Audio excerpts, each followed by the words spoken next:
Hi, my name's Asher, and this is my sister Anica.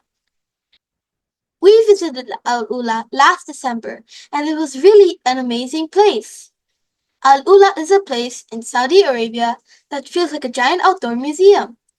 Wherever you go, there's something old and interesting to see, like stories from the past coming to life right in front of you.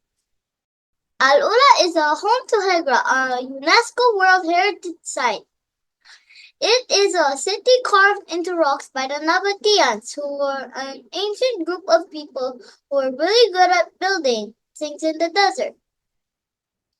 They are also famous for building Petra in Jordan, which looks a lot like Hegra. The Nabateans were smart traders and travelers who built their cities along important trade routes like the incense route, where people traded spices, perfumes, and other treasures. During our Hygge After Dark experience, we were welcomed by the people dressed like Nabateans. They showed us around and performed a short play about what life was like a long time ago, during the time that they lived there. After the performance, we got to explore a fun market. There were lots of things to try, like tasting traditional food, making our own perfumes, and even creating jewelry. The actors also talked and played with us. They even danced. It really felt like we were a part of their world. We also learned a fascinating story about a woman named Hinat. She lived about 2,000 years ago. In Hegra, archaeologists found her tomb with an inscription that says, Hinat, daughter of Wahbu, made this tomb for herself and her family forever. This shows that women in Nabatean society could own property and had important roles. Inside her tomb, they also found the remains of 80 people, likely family members. Among the discoveries, it was a necklace made from dates placed around the neck of the deceased. This suggests that dates were not only a vital food source, but also held a symbolic meaning, perhaps representing life and blessings. During our adventure in Wadi al Na'am, or the Valley of Ostriches, we went on a fun treasure hunt. While exploring, we saw really old rock carvings of ostriches and people hunting them. That's when we learned that a long, long time ago, AlUla wasn't a desert like it is now. It used to be green, like a savanna, with lots of animals, including big groups of ostriches. But because of too much hunting and changes in the environment, the ostriches disappeared from this place. And it wasn't just ostriches. There were also gazelles, ibex, and even lions. In fact, in the Dan, one of the ancient cities in AlUla, they carved lions on top of some of the tombs, and that's how important and powerful lions were during that time. To help imagine what AlUla looked like back then, we even built it in Minecraft, with lots of ostriches running around. Let us show you. Hi everyone, welcome to my Minecraft tour of ancient AlUla. Did you know, a long time ago, AlUla wasn't a desert? Like it is now? It used to be a green savanna with lots of animals. Let me show you around. First, meet the ostriches. These big birds used to run wild across AlUla. Sadly, they disappeared around the 1960s because of too much hunting and changes in the environment.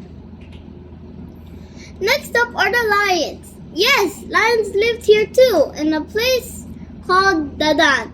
There are ancient tombs with lion carvings. Experts believe lions were probably meant to protect the tombs. Here are the ibexes. They were wandering around. They're like wild goats with big horns. They used to climb the rocky hills of AlUla. And look, cattle and horses were also part of here. People kept them for farming and transportation. And here's the Arabian leopard. This beautiful big cat once roamed the mountains of AlUla. Now it's critically endangered, with fewer than 200 left in the wild. But there's hope. The Royal Commission for AlUla is working hard to protect them. We can't forget the camels. They were super important for traveling across the desert and carrying goods. It's amazing to think about all the animals that lived here once in AlUla. Thanks for joining me in this tour.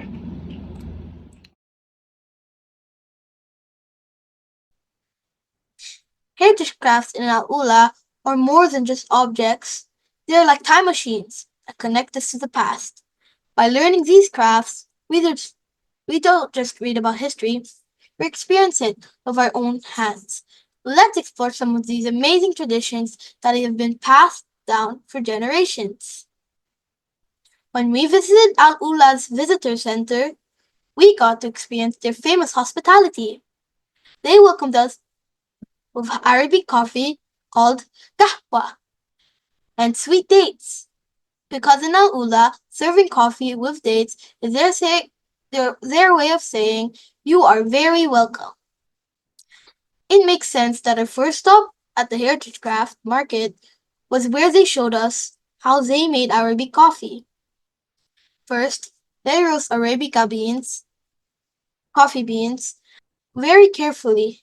That makes them super high quality. Then, they grind the beans into a powder. But what makes Gatwa extra special is cardamom. They mix it in with the coffee. Cardamom gives the coffee a nice smell and taste, kind of floral, with little bits of citrus. They brew the coffee in a pot called tala, and it's served in tiny cups with no handles called vinjan.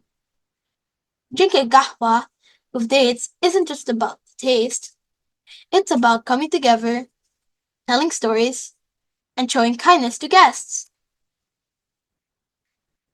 In AlUla, there are a lot of palm trees. So the people learned there how to use the palm leaves to make useful things. They showed us how they weave palm leaves into baskets, mats, fans, and other things they need at home. First, they collect the leaves, then dry them, and sometimes even color them with natural dyes. But palm weaving isn't just about making things, it's also about spending time together and passing down stories from one generation to the next. Incense is very special in AlUla. They showed us how they make it the traditional way, something people here have been doing for many generations. First, they collect resins from trees, like frankincense and myrrh. Then they leave them to dry. After that, they mix it in with scented oils to make it smell even better. We then got to try how to shape the mixture into balls. Then these incense balls have to dry again, sometimes for days or even weeks. When they're finally ready, burning incense fills the whole house with a warm and welcoming smell, especially during occasions like weddings or family gatherings. We also had a chance to make our own perfumes. We learned about traditional scents like citrus, musk, amber, and oud.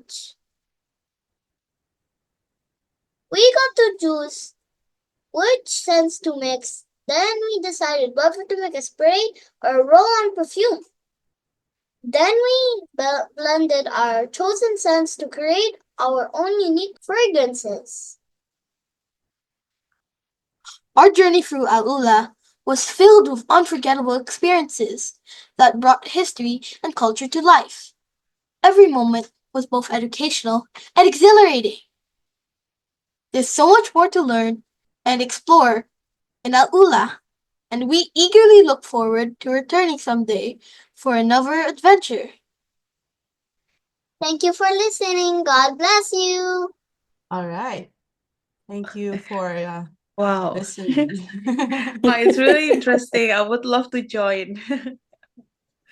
Yes, So and nice. I think we'll have a new perfume in the market called as the Macacias perfume. Okay, great. So where are the perfume samples? Did you guys carry the samples of perfume you made? Yeah, we were able to bring home the perfumes that they actually made, and it was Mm. really interesting as well because even for the incense balls, so they put it in a small bag and they gave us some of those dried That's ones. Bakur, That right? was yeah. That's So Bakur. we got to bring home and they put in also some of the raw ingredients in the pack. So it was very Mm. interactive. Of course, it's also there's a paid adventure to be able to do that. If you just go to AlUla and visit, there are a lot of places that you can do so for free. But to experience AlUla with those kinds of hands-on heritage crafts, or like in Alwadi with the ostriches, there was a treasure hunt. Those are actually paid adventures, but it's totally worth it. Oh yes. Mhm. I think Saudi Arabia has got lot of hidden places. I think of late, lot of places are opening up. Yeah, So so they good, really good, good opened up the information. Good tourism. information.